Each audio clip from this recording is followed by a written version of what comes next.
Nuevo León es uno de los 31 estados, junto con la Ciudad de México, que conforman el país de los Estados Unidos mexicanos. Ubicado al noreste del país, dicho estado, que fue fundado el 5 de julio de 1824, tiene sus límites con el río Bravo, lo cual lo separa de los Estados Unidos de Norteamérica. Nuevo León colinda al este con Tamaulipas, al sur con San Luis Potosí, y actualmente, con 5.784.442 habitantes, es el séptimo estado más poblado de la República, solo por detrás del Estado de México, Veracruz, Jalisco, Puebla, Guanajuato y Chiapas. Nuevo León se ha caracterizado por ser un sector predominantemente industrial, el cual cuenta con 51 municipios, de los cuales los municipios de Apodaca, Pesquería, Cadereyta Jiménez, García, General Escobedo, Guadalupe, Salinas Victoria, Juárez, San Nicolás de los Garza, Santiago y Monterrey forman el área metropolitana. Dichos municipios, anteriormente mencionados, son sectores que primordialmente favorecen al ámbito económico e industrial de la nación. En el proyecto Merodeando Nuevo León daremos un breve recorrido por la historia de los municipios de Nuevo León, para comprender cómo ha sido el desarrollo de un estado el cual, a día de hoy, es uno de los principales motores de la nación mexicana. Acompáñanos.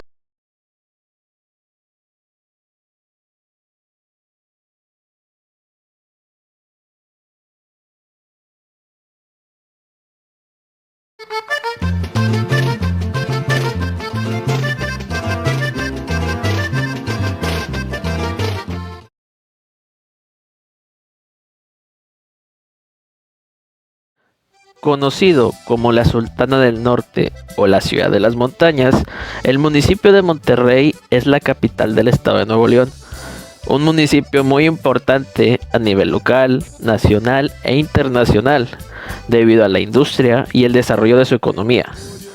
Monterrey es una de las 3 ciudades más importantes del país, junto con la Ciudad de México y la ciudad de Guadalajara en Jalisco. La historia de este municipio se remonta desde la época prehispánica, pues varios cronistas de este municipio afirman que había habitantes en esta ciudad, que al llegar los españoles le apodaron como rayados o borrados, esto debido a que decoraban su cuerpo con pinturas para honrar a sus dioses. Después del asedio de Hernán Cortés en Tenochtitlán y de establecerse la colonia de la Nueva España, la ciudad de Monterrey fue fundada oficialmente el 20 de septiembre de 1596, esto por don Diego de Montemayor, quien sería el primer gobernador de Monterrey.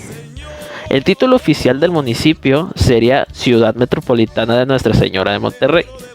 Este nombre fue puesto para honrar a Gaspar de Zúñiga y Acevedo, quien fuera conde de Monterrey, esto en Galicia, España.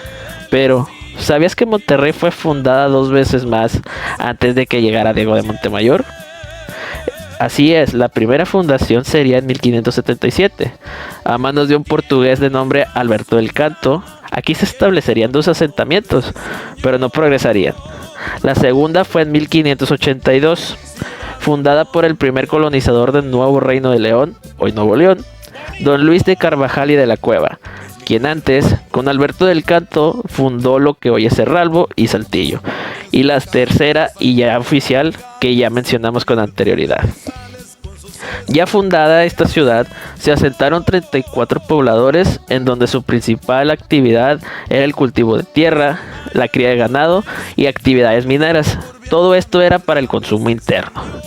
En el año de 1612 se había desatado un aguacero tremendo en la región, quien arrasaría con varias viviendas y con pertenencias de las personas asentadas, por lo cual Diego Rodríguez, quien fuera capitán del Nuevo Reino, ordenó que los asentados emigraran a lo que hoy es Zaragoza, Nuevo León. Monterrey se había mantenido como una ciudad con un comercio un poco estancado, con una economía aceptable y moderada. No fue hasta finales del siglo XVII cuando se implementaron medidas para poblar las regiones afectadas por el aguacero y así impulsar la economía del estado y del municipio. Ya para el siglo XIX, Monterrey sería una de las ciudades con muy poca actividad en la época de la independencia. Además, en 1824, la ciudad de Monterrey pasaría a ser la capital del estado, y en 1846 pasaría la llamada Batalla de Monterrey, lo cual fue una batalla entre México y Estados Unidos, esto dentro de la intervención de los ya antes mencionados. Ya para el 67, Monterrey contaba con diversas fábricas que le ayudaban a su economía, además de ayudar a la economía del estado. Habían surgido las fábricas de cervezas, de hielos y de cerillos. La época del porfiriato sería vital y de mucha importancia para Monterrey, una época en donde Monterrey se dio a conocer ante México y el mundo, desarrollando una gran industria con los altos hornos, las cementeras y la ya mencionada cervecera, además del vidrio, sentando las bases de lo que hoy es el gran municipio de Monterrey.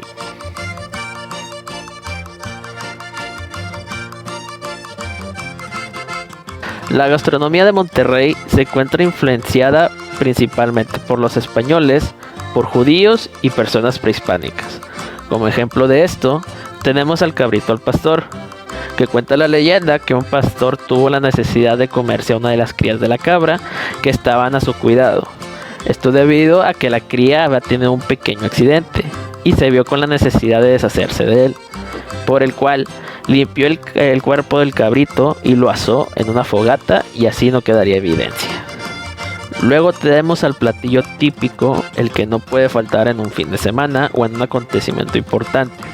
Este platillo que reúne familias y amigos es la carne asada, que consta de hacer cortes de la vaca en un asador. Posteriormente tenemos a la carne seca. Se dice que los prehispánicos consumían este alimento, quienes preparaban la carne y la deshidrataban. Los primeros pobladores combinaban este platillo con huevos revueltos, dando así origen al machacado. Los tradicionales y deliciosos postres no podrían faltar. En Monterrey se hacen postres basados en leche de cabra, las hojarascas, empanadas rellenas de cajeta, de piña o de calabaza.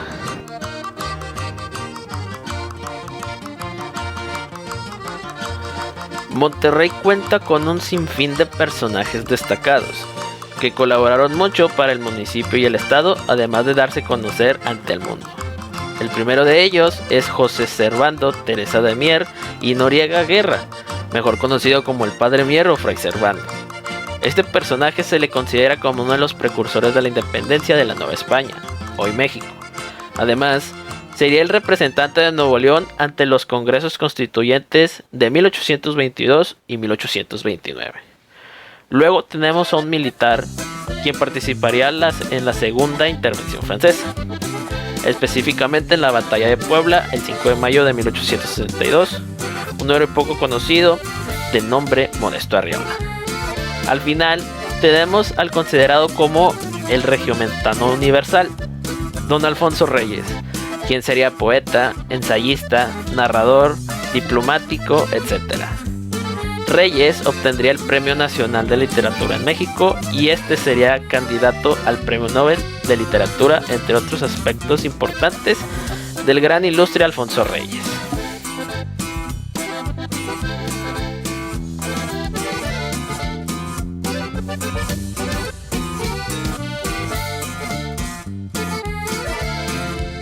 Monterrey se ha consolidado como la ciudad industrial del país. Esto se debe a las diversas industrias que impulsaron y que actualmente impulsan la economía del estado y del país. Una de ellas, quien sería muy importante, es la Fundidora de Fierro y Acero de Monterrey, o también conocida como La Maestranza, hoy Parque Fundidora, fundada el 5 de mayo de 1900 por Vicente Ferrara y un grupo de inversionistas como Eugenio Kelly, entre otros. Siendo la primera empresa siderúrgica de Latinoamérica, esta empresa se vio beneficiada por el presidente Porfirio Díaz, quien quería hacer rieles de ferrocarril en México. Además, Bernardo Reyes apoyaría la construcción de esta empresa. Como toda empresa, sería difícil levantarla, y más una empresa de esta magnitud. Presentaban diversos problemas como falta de equipo o personas no tan capacitadas para el trabajo, hasta que llamaron a un grupo de extranjeros expertos en la materia, quienes ayudarían a capacitar a los trabajadores y poco a poco irían adquiriendo equipo y maquinaria para impulsar esta industria. Un ejemplo sería el Horno 1, que fue adquirido en 1903. La principal producción de esta compañía era el acero, piezas de maquinaria, columnas de fierro, piezas de ferrocarril y para la construcción de estructuras, entre otros productos. Esta empresa siguió en pie durante muchos años, sobreviviendo a la Revolución Mexicana y a diversas crisis que el país y el Estado estaban sumergidos, además de la tenacidad de sus trabajadores, quien eran el alma de la fundidora. Esta empresa se vio envuelta en varios problemas, en los cuales se destaca el de 1971, en donde morirían varios trabajadores. Esta fábrica duraría hasta el año de 1986, donde lamentablemente cayó en bancarrota debido a una deuda inmensa que había experimentado. El acero de fundidora se utilizó para la construcción de diversos monumentos, tales como el Monumento de la Revolución de la Ciudad de México, la Cámara de Diputados, varias estructuras de ferrocarriles, el edificio La Nacional, la antigua Escuela Industrial Álvaro Obregón, hoy la Prepa 3, entre otras construcciones importantes.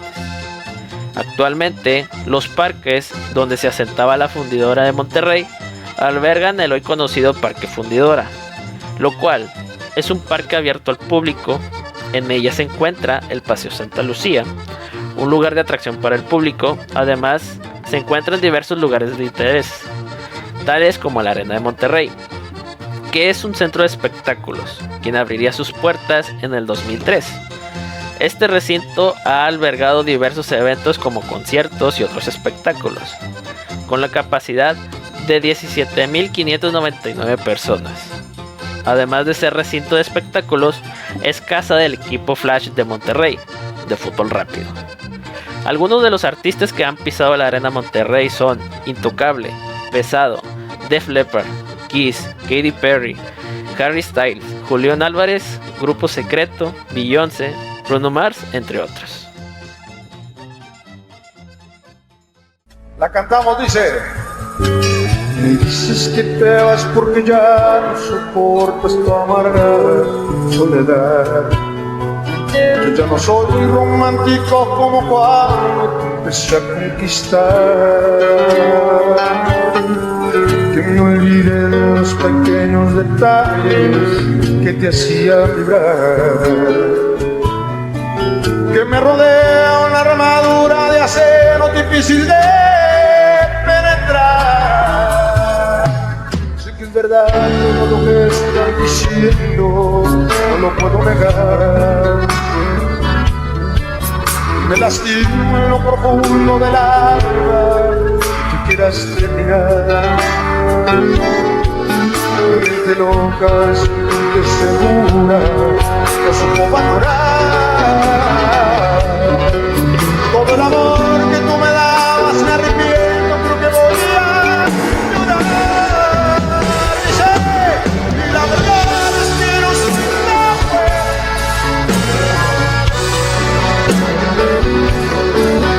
No sé qué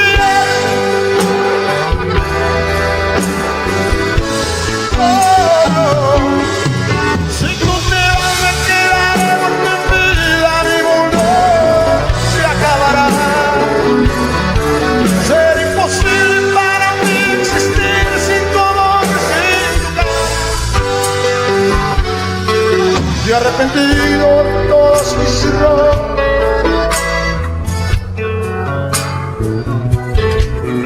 No me ores. ¿Cómo se canta, mi gente? Y en la fiesta arriba. ¡Arriba, arriba! ¡Vamos a!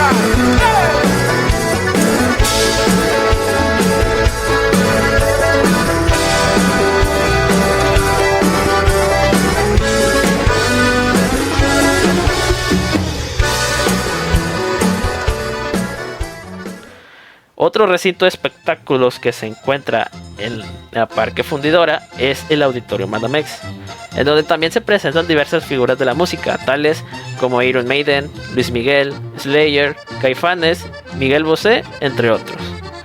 El otro recinto que se encuentra en el Parque Fundidora es Intermex, en donde se lleva a cabo convenciones, exposiciones y eventos privados. El Paseo Santa Lucía es un canal o río artificial y vía peatonal que se encuentra ubicado en el primer cuadro de la ciudad de Monterrey, Nuevo León, al noreste de México. La obra está inspirada en el River World de San Antonio, Texas. Fue inaugurada el 15 de septiembre del 2007 por el entonces presidente de la República Felipe Calderón, el gobernador del estado José Natividad González Parás y el alcalde de la ciudad de Monterrey, Adalberto Madero. En la actualidad, es el río artificial más largo de Latinoamérica con una extensión de 2.5 kilómetros y es considerado como una de las 13 maravillas de México creadas por el hombre. Es el lugar preferencial de familias regiomontanas para pasear por las tardes y fines de semana. El canal del Paseo Santa Lucía rememora el antiguo manantial de Santa Lucía, sitio donde se dio la tercera y definitiva fundación de Monterrey por don Diego de Montemayor el 20 de septiembre de 1596. El trazo del paseo sigue en parte el Ojo del Agua, que hoy fluye de manera subterránea, y el canal es alimentado parcialmente por él. La construcción de esta obra comenzó en 1996, pero se limitó a una primera parte de pequeñas dimensiones y fue detenida por más de 9 años. No fue sino hasta el año del 2005 que comenzaron los trabajos de ampliación, que duraron otros 2 años. El proyecto en su totalidad incluye la regeneración de áreas verdes, vías peatonales y la construcción de nuevas áreas comerciales. El canal que conecta la Macroplaza y el Parque Fundidora es completamente navegable a través de pequeños botes que se toman al inicio del paseo, junto al Museo de Historia Mexicana y Museo del Noreste. En sus instalaciones se encuentran puentes, murales, museos y restaurantes. Cabe recalcar que hace unos meses la ciudad de Monterrey sufrió una enorme crisis de agua, así que las autoridades estatales, ante la falta de agua en el área metropolitana, pensaron en dejar seco el agua artificial por la cantidad de líquido que requería. Pero a pesar de estas adversidades, el Paseo Santa Lucía seguirá por generaciones, siendo la ruta predilecta para conocer la ciudad de Monterrey. La Macroplaza. A inicios de los años 80, alrededor de 250 familias y más de 300 negocios fueron reubicados para iniciar la construcción de la Macroplaza de Monterrey, con el objetivo de conectar 2 palacios, el municipal y el estatal. Para lograr esta iniciativa por parte del entonces gobernador priista, Alfonso Martínez Domínguez, también se demolieron numerosas construcciones históricas que estaban dentro de las 40 hectáreas que hoy en día ocupa la Macroplaza. Hoy es considerada la plaza más grande de México, así también como una de las 10 plazas más grandes del mundo. Y así como se conectan los 2 palacios, la Macroplaza está dividida en 2 secciones. Una le corresponde al Ayuntamiento de Monterrey, que va desde la Avenida Constitución hasta la calle Padre Mier. La otra sección, que va desde Padre Mier hasta la Explanada de los Héroes, donde se encuentra el Palacio de Gobierno, le corresponde al gobierno estatal. Cada uno se encarga de la preservación de su área correspondiente. El lugar donde está ubicada la Macroplaza es un punto estratégico para conocer la cultura de Monterrey, pues a su costado se encuentran diversos museos, como el Museo Metropolitano de Monterrey, el Museo Marco, Museo de Historia, Museo del Noreste, y edificios emblemáticos como la Catedral de Monterrey, el Casino. Además, fácilmente se conecta con el barrio antiguo y con la Plaza Comercial Morelos, una calle peatonal con diversos establecimientos. Dentro de la Macroplaza, también podemos encontrar diversos puntos de interés, como el Faro del Comercio, la Fuente de Neptuno, el Teatro de la Ciudad, la Biblioteca Fray Servando Teresa de Mier, la escultura Homenaje al Sol, el Jardín Hundido, el Kiosco Lucía Bella, las esculturas de la Explanada de los Héroes en homenaje a Benito Juárez, Miguel Hidalgo, Mariano Escobedo y José María Morelos y Pavón. Además, uno de sus atractivos más importantes es que la Explanada de los Héroes está conectada con el Paseo Santa Lucía, el cual está conectado al Parque Fundidor, por lo que es uno de los paseos favoritos de regiomontanos y visitantes. Por último tenemos al Palacio de Gobierno, que fue construido el 4 de abril de 1895. Es una de las obras más emblemáticas de Nuevo León. Fungía entonces como gobernador del estado el general Bernardo Reyes, quien confiaba concluir las obras del grandioso edificio en 5 años. Sin embargo, fueron 13. El lugar seleccionado fue la parte norte de la Plaza Concordia, o mejor conocida como Plaza del 5 de Mayo. Dicho proyecto de construcción estuvo a cargo del ingeniero Francisco Beltrán, mismo que se hiciera cargo de obras importantes como el antiguo Casino de Monterrey, el puente de la calle Zaragoza y la casa del mismísimo general Bernardo Reyes. Pasando a otro lugar icónico de Monterrey, como ya se mencionó, la industria siderúrgica fue y es fundamental en la economía de Monterrey y del estado. Junto con ella se encuentra la industria cervecera. La más significativa sería la llamada cervecería Cuauhtémoc, o llamada Cuauhtémoc Moctezuma. Esta cervecería abriría sus puertas el 8 de noviembre del año de 1890, siendo los fundadores Isaac Garza, Francisca y José Muguerza Crespo, quien también serían miembros del grupo FEMSA, que sería vital para que esta cervecería funcione. Antes de que esto sucediera, Isaac Garza se organizó para abrir la cervecería León, lo cual hacía la cerveza de manera artesanal, para después unirse a los hermanos Muguerza Crespo y así abrir la fábrica de hielo y cervecería Cuauhtémoc. Es en estos años cuando introduciría la cerveza icónica de la empresa, lo cual es la cerveza Carta Blanca, quien ha recibido varias medallas de oro en diversas exposiciones de cervezas del mundo, además de la aprobación del rey Alfonso XIII de España, quien le concedió el honor a la cervecería como proveedora real de la Casa de España. Esto en el año de 1907. Algunas de las cervezas que se haría la cerveza Cuauhtémoc sería la cerveza Cuauhtémoc o llamada Indio, la Cruz Blanca, la Bohemia y la cerveza Monterrey. Uno de los parones importantes de la cervecera fue durante la Revolución Mexicana, en donde se vieron obligados a reducir sus negocios y por lo tanto perdían clientela. Además de que sus inversionistas habían dejado México, esto debido a la guerra. Para el año de 1917 retomarían nuevamente las actividades de la cervecera. Es en estos años cuando Isaac Garza y Garza Sada abrirían la sociedad Cuauhtémoc Famosa, lo cual lo hicieron con el propósito de beneficiar a los trabajadores afectados por lo ya antes mencionado. Para los años 30, la cervecera ya se había expandido más allá de Monterrey y de Nuevo León, adquiriendo la cervecería Central, ubicada en México DF y que distribuía en Jalisco, cervecería Nogales en Veracruz y la cervecería del Oeste, que también servirían como distribuidoras de sus productos, además de agregarse cervezas como el León Dorado, entre otras.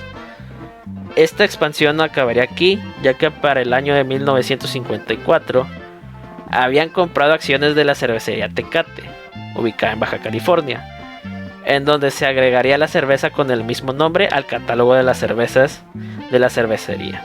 Finalmente, en 1985, el Grupo de Valores Industriales, o VISA, había adquirido la cervecería Moctezuma, ubicada en Veracruz, lo cual se habría de fusionar a la cervecería Cuauhtémoc para dar pie a lo que hoy conocemos como cervecería Cuauhtémoc Moctezuma. Uno de los sectores más antiguos de Monterrey es el Barrio Antiguo, que data desde el siglo XVIII y que está próximo al centro de la ciudad. Aquí se ubican viejas casonas construidas en su mayoría de sillar y algunas de sus calles importantes se encuentran empedradas, actualmente ubicado a un lado del Palacio de Gobierno y la Macroplaza. Originalmente abarcaba un mayor espacio que iba desde el río Santa Catarina hasta la calle 5 de Mayo, de sur a norte, y de la calle Mina a la calle del Roble, hoy la avenida Benito Juárez, de oriente a poniente. En el siglo XVI y XVII se predominaba la fundación de los ganaderos y la consagración del nuevo Reino de León.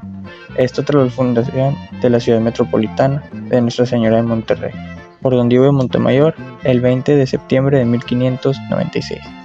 Se empezaron las labores de construcción de las primeras casas. Esto fue a marcha lenta. Hasta la fecha no se puede definir cuáles fueron los asentamientos españoles, pues las casas eran hechas de ladrillo de adobe, mezcla de tierra, paja y piedra comprimida, puesta a secar, siendo este un material perecedero. Las primeras décadas del establecimiento del primer casco urbano se caracterizaron por tener ciertos reveses por los frecuentes ataques de los diversos nativos de la zona y diferentes embates climáticos. En el siglo XVII la adobe era la base de la construcción de los hogares en este sitio. Las calles de Monterrey fueron organizadas en un plano cuadrado, pues en cuadrantes con la Plaza Mayor en el eje central. Según la planificación en toda la América española, de tendencia renacentista, esto de acuerdo a las llamadas ordenanzas de Felipe II, estas firmadas el año 1576. Sin embargo, el avance del casco urbano durante la primera mitad del siglo XVII sufrió un retroceso, esto debido al paso de un desastre natural por la zona. Esto con el desborde de los Ojos de Santa Lucía en el año 1612. Tras el desastre se decidió mover la Plaza Mayor de su posición un poco más al sur, donde actualmente se ubica la Plaza Zaragoza. Un testimonio que hace mención de la situación durante la inundación escrita por el cronista aventurero y militar, capitán Alonso de León, quien había estado en el nuevo reino de León desde que Diego de Montemayor aún era gobernador, esto en el año 1609. 3 años después, cuando desde hacía poco el gobernador Diego Rodríguez, Alonso de León, testigo de la inundación de la ciudad, escribió: en el año primero de su gobierno, que es en el que vamos, hubo una avenida en el canal del Ojo de Agua, que derribó mitad de las casas de la ciudad, con que se resolvió la justicia mayor a pasar a la parte del sur, y por ser más alta que la del norte, y así lo hizo con los cuerpos del gobernador y su hijo, que se trasladaron al convento nuevo. Estas son las crónicas del capitán Alonso de León en el siglo XVII, inundación de Monterrey, año 1612. Siglo XVIII y XIX. En este periodo, lleno de cambios sociales e intelectuales, lo cual hizo que surgiera un gran cambio en la arquitectura urbana de las ciudades europeas, esto llegando hasta los territorios de la Nueva España, logrando una gran expansión a la segunda mitad de los años 1700. Las calles seguían siendo de tierra, con pequeñas banquetas de piedra, esto sumándole los ventanales altos, como las puertas, estas hechas de madera. Algunas entradas se decoraron con columnas falsas y así usándole arcos corridos, especialmente en los patios interiores.